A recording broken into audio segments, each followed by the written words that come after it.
So I wanted to come on and respond to a question while I had a little bit of time on my lunch break. I got a question about how do you increase your affordability with the Naca program. First of all, let me say thanks for everybody that's been showing up, watching, encouraging, leaving comments. I really appreciate it. Like, I didn't expect this. I just wanted to share what my experience has been thus far. But anywho, my situation was kind of unique. I just so happened to be looking over my documents again and saying, you know what, the math is not mathing here. So I actually ended up going to a traditional lender, and she looked over my stuff and she was like, man, everything looks good. I don't see any issues here. I'm surprised they gave you such a low affordability. She ran my credit and everything. And as I was looking over the documents, I ended up noticing that my student loans were calculated incorrectly. So with my student loans, I am and was at the time on the income-driven repayment plan. And due to the pandemic, it had been paused. Student loans were paused. So I was asked to send over paperwork showing what my student loan payment would be if the pause didn't apply, because obviously at some point the pause would be over and you'd be back to paying whatever your portion is. However, for whatever reason, my MC, she had calculated it incorrectly. And so I just so happened to be looking over it and I said, hey, it looks like my student loans was calculated incorrectly.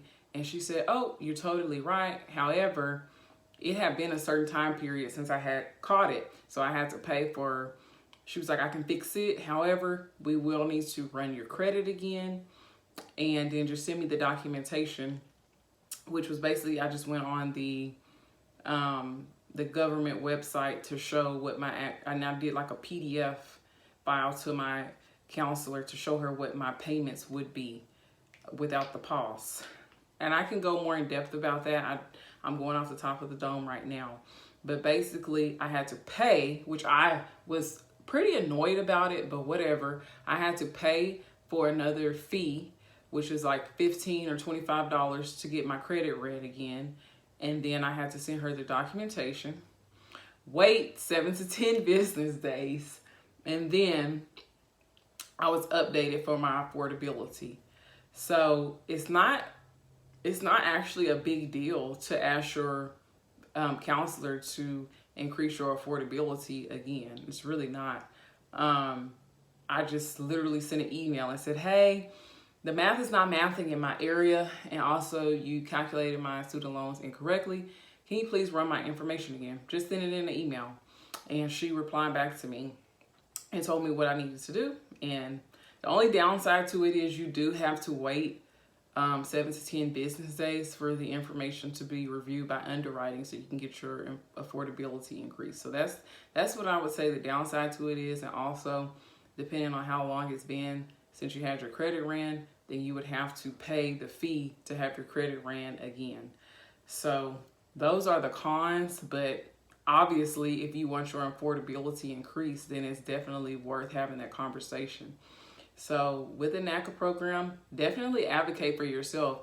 Your counselor is just doing a job, and they have a lot of people that they are helping, so they may not catch everything. Like if it wasn't for me catching that myself and speaking up for myself, then it wouldn't have been caught. So I would encourage you, if you feel like your numbers are off or something's incorrect, to advocate for yourself and speak with your counselor about what your options are. Also, of course, you can increase your affordability by having money saved to the side in your account to do the buy down. Also, you can look for grants within your county or your state for down payment assistance, or maybe some type of grant or scholarship program going on for first-time home buyers. If I see of anything, I'll definitely let you guys know. But I mean, the Naca program, again, I wouldn't even say they make you jump through hoops. They have a lot of qualifications that you have to meet. However, the reward is bigger than the work that you have to put in for sure, because you're not having to pay a down payment. like you would going to a traditional lender. And you have somebody actually walking through the process with you to get you financially where you need to be to make it happen if you're not there already. And they're not only shaping you to get a home, they're shaping you up for financial freedom, financial intelligence in the future after the home purchase and beyond. And also you can share this information out to your friends and family. So it's definitely worth it.